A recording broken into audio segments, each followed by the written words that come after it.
Hello, hello.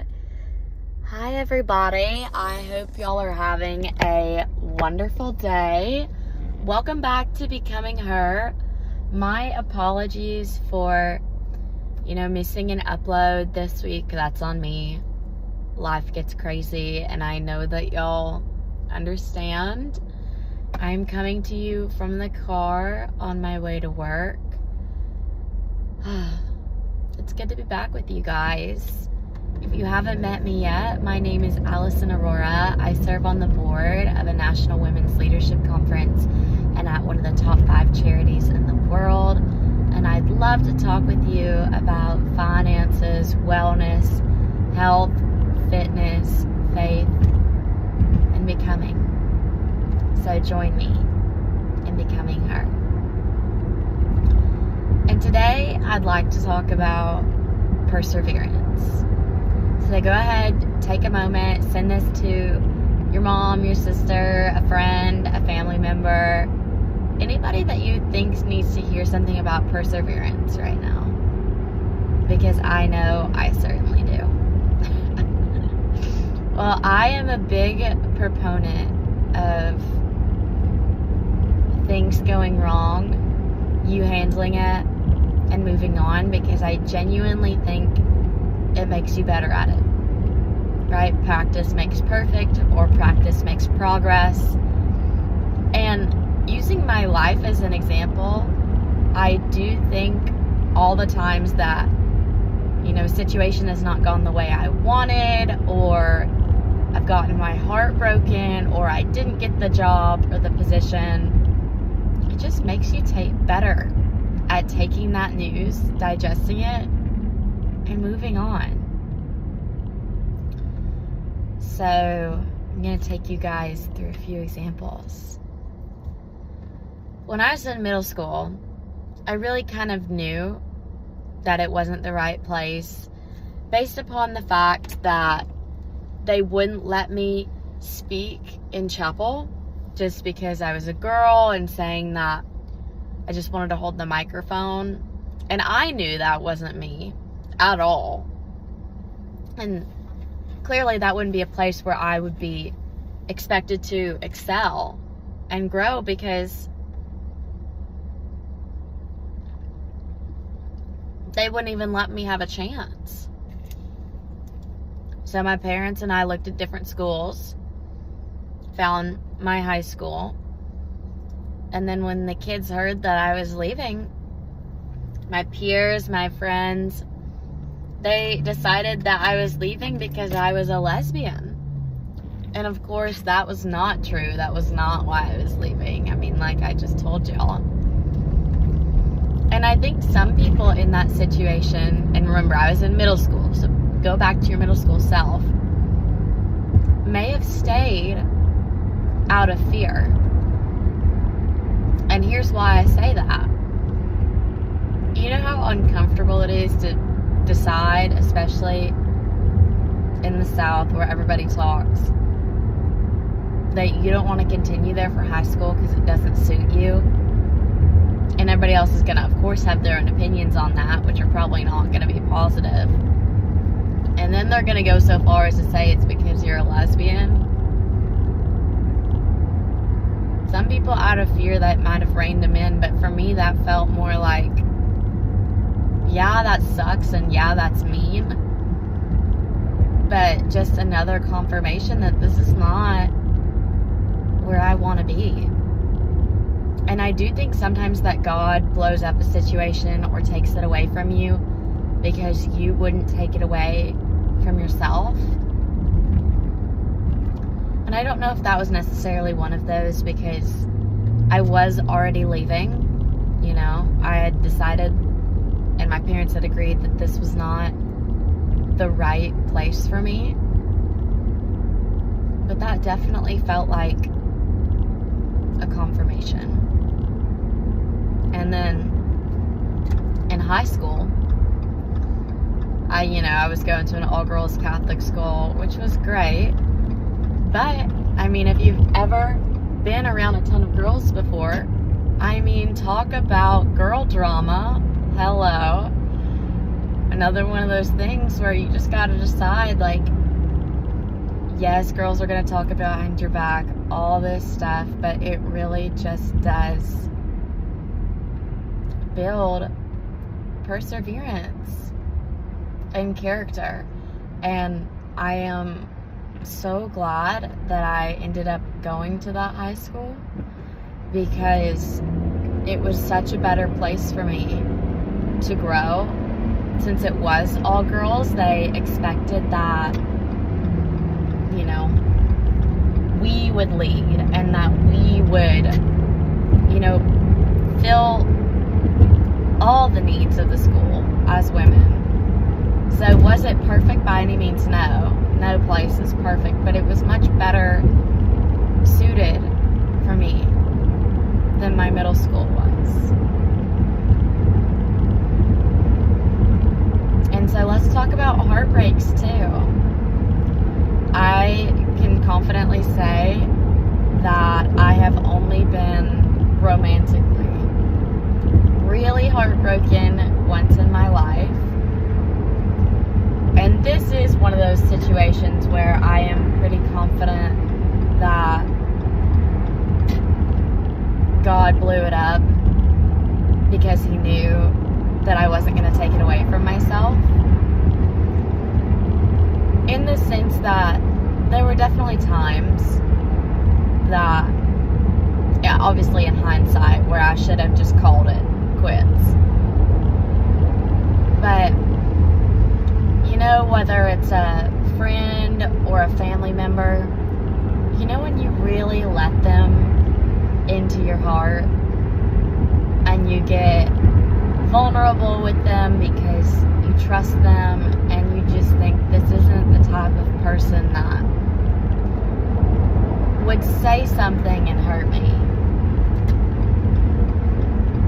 And obviously you can never be 100% sure about that, but you know, you just have that feeling. And for me, I do think vulnerability is kind of a challenge. I don't love necessarily letting people really in to everything, because I do get so scared that it's just going to come back and bite me or come back and haunt me or anything like that. So in this one situation, I had really let this boyfriend in. I had never imagined that he would make a comment about, you know, things that I'd shared with him in a hurtful way. Because you know, when you share something like really near and dear, really important with somebody that you care about, you don't think that they're going to kind of throw it in your face and undercut what it is. I hope I'm describing this well. But there were so many other times where I should have called it quits. But then when he made that comment, it was like probably one of the most hurtful things anybody's ever said to me. And it's just like, how do you come back from that? Because there were things about him that I knew that I could make hurtful comments about, but why would I do that? You know, I care about you. You matter so much to me. Why would I go after something near and dear to your heart? Unless it was more of a conversation of like, hey, you know, I want to be there for you. That would be the only way I would maybe go about something like that, but this was not that. I do think that was a situation where God really, I don't know, maybe had that happen because he knew I wouldn't let it go otherwise. But once again, I think it's a muscle. Because obviously I lived. I'm here to tell the tale I do think one day I'll find somebody that suits me better or something. We'll just have to find out, but it didn't kill me. And a professor at college who I absolutely adore, he advised that I get an internship outside of insurance this summer. And his advice made sense to me. I think the world of him. So I was like, all right, I'll do it. And I looked at all the big investment banks. I sent out my applications. I was abroad too, so this was a grind. I was doing interviews at nighttime because the time change was, that drastic. And I got an interview with Goldman Sachs. I had another one with JP Morgan Chase. Ultimately, every single company said no, which the story of most people's lives. But I will not lie. When I got that last no from Goldman Sachs, I was so bummed. But I think since I've had so many random things like that before, I had my evening of crying and feeling a little sad. And then you move on.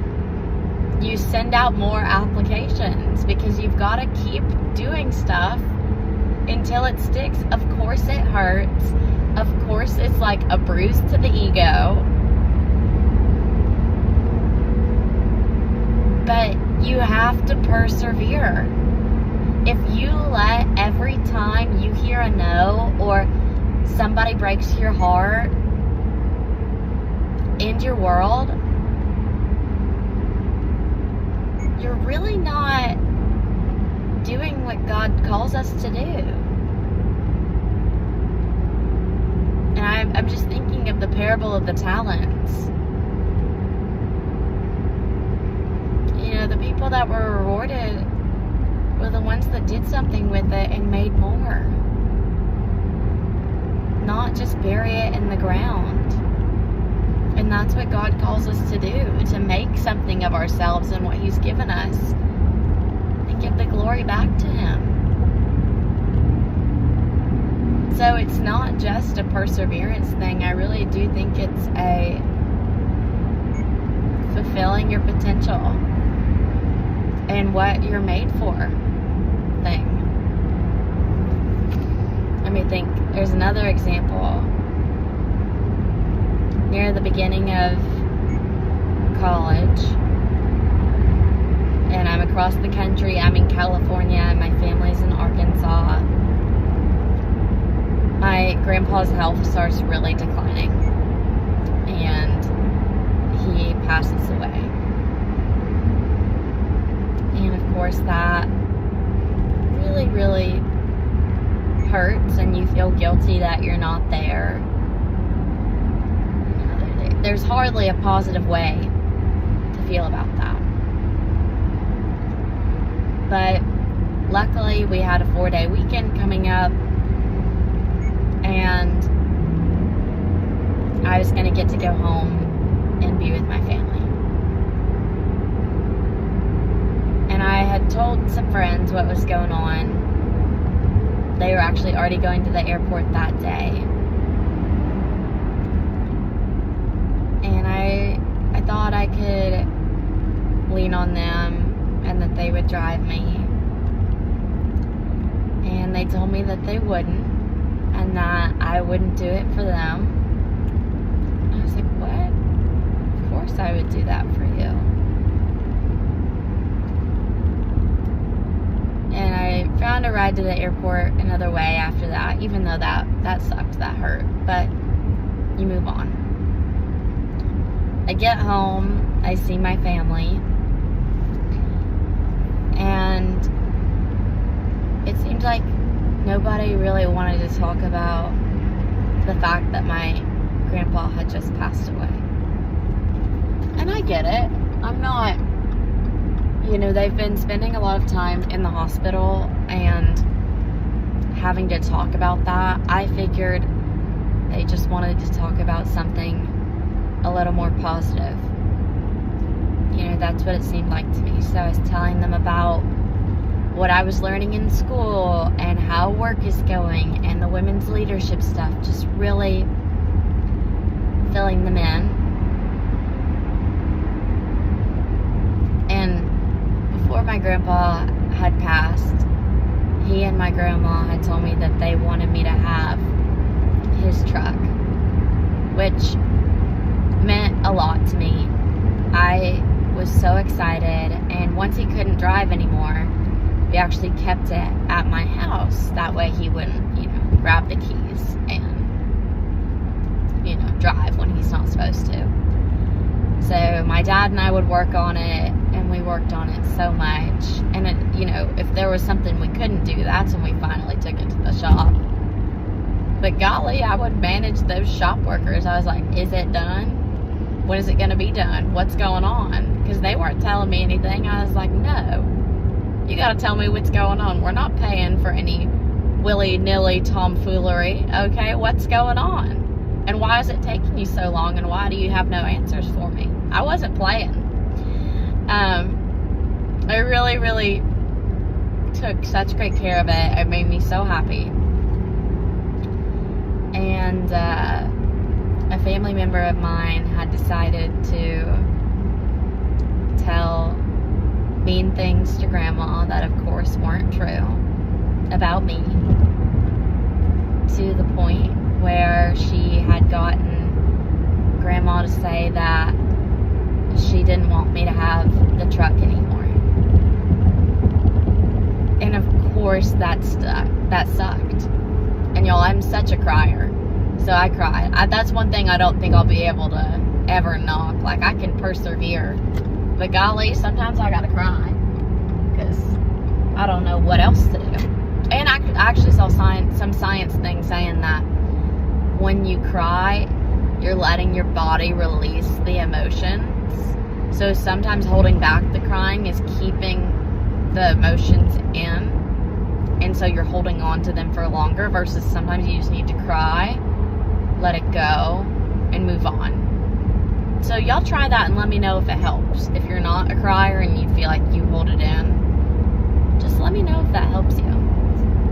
Anywho. Golly, that hurt. It really hurt. It was a personal dig. My grandfather had just passed. And the one thing of his that he wanted me to have, I was being told I wasn't going to get to have that anymore. It was a really, really hurtful ordeal. And I had tried and tried to make amends. It just kept getting ugly, though. I was getting told mean things about myself that I knew weren't true. Phone calls were ignored, or I got hung up on, and it was just brutal. I cried so much because it hurt so badly. But if I had just let that be the end of my story, that would be so pathetic. I think I was 19 at the time. It's like, golly, you gonna let that stop you? I have so much life ahead of me. I have so many things I want to do. And sometimes you can't make people see who you really are. Sometimes they're choosing to see or believe things about you that aren't true. And you'll probably never really understand why. Just like I don't think I'll ever understand why that whole situation happened. Because I never had anything but good intentions. I knew all the ugly things that were being said about me weren't true. I was like, this is odd. Oh, and guys, I forgot to mention that one instance of heartbreak was right before I was going to speak at our women's leadership conference. Yeah. Talk about timing. He knew I was about to do that too. Imagine, just imagine if I had let that ruin my time there and ruin my speech. That defeats the whole frickin' point. And that gives the guy too much power. Do not get me wrong. Yes, that sucked. Yes, that timing was awful. I mean, that was like poo-poo, 0 out of 10. Don't recommend.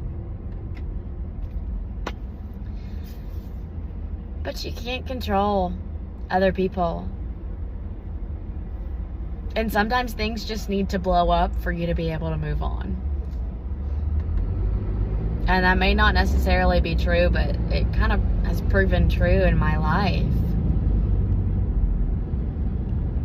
I wouldn't have learned how to let go of people so well had I not had so many instances where I really did have to say, you know what? This relationship is not healthy. This is not good for me. I'm not going to pursue it anymore. And, you know, different circumstances cause different things, whether that's blocking them or ignoring them or whatever. Sometimes you just have to let go. And I am so glad that that breakup and heartbreak didn't ruin my time at the Women's Leadership Conference. I mean, that's my moment to get to enjoy all these other wonderful speakers, these fantastic women, and to get to have an impact myself. I am so glad that didn't ruin that. Well, and recently I went to visit my best friend in LA, who I almost never get to see.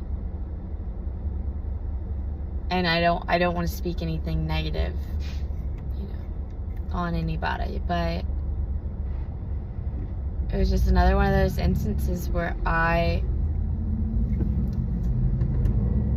really saw how the relationship wasn't working, and I'm so glad that I left. Sometimes the best thing you can do for yourself or for other people is to just leave.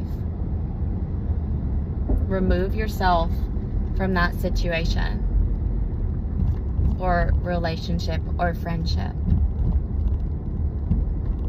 Sometimes you just don't deserve it, and it's not always going to make sense.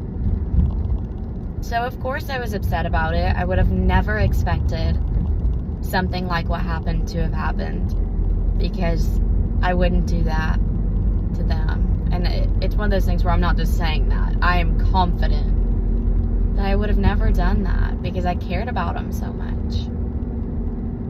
But things happen. And you just gotta move on. You know? Doesn't mean it doesn't suck. Of course, you're gonna cry about it some. But you've got to learn to let it go. See what actually matters. And focus on that. Because nothing and no one is guaranteed. You've got to learn to hold everything lightly, and I feel like I have learned that. Friendships, no matter how much you love somebody, you know, it may not work out. Same thing with family. Like I've told you, I've had family members really hurt me. No matter how much you care, or how kind you've been, or how pure your intentions are, things may not work out. So I think it's a lesson of learning to hold things lightly. And you can't always take things so personal. I know I sometimes take things really personal, but I'm working on that. You've got to hold it lightly. Give it what you've got. And move on. Because for every person that hurts you, or, you know, there's a job that rejects you, I think things always work out the way that they were meant to. My dad always tells me exactly where you are is where you're meant to be. And he's told me that at times where that, you know, sucks to hear. It's like, oh my gosh, Dad, that is the last thing that I want to hear right now. But I really do think that that rings true more times than not. Well, actually, I just do think he's right. Sometimes you are not where you want to be, but you're where you need to be. And I am pulling into work. It is so great to talk to you guys. Do not forget to rate the podcast, subscribe, and send this to somebody who needs to hear about perseverance, because you can do this. If I can do this, you can do this. Have a great day, y'all. Bye-bye.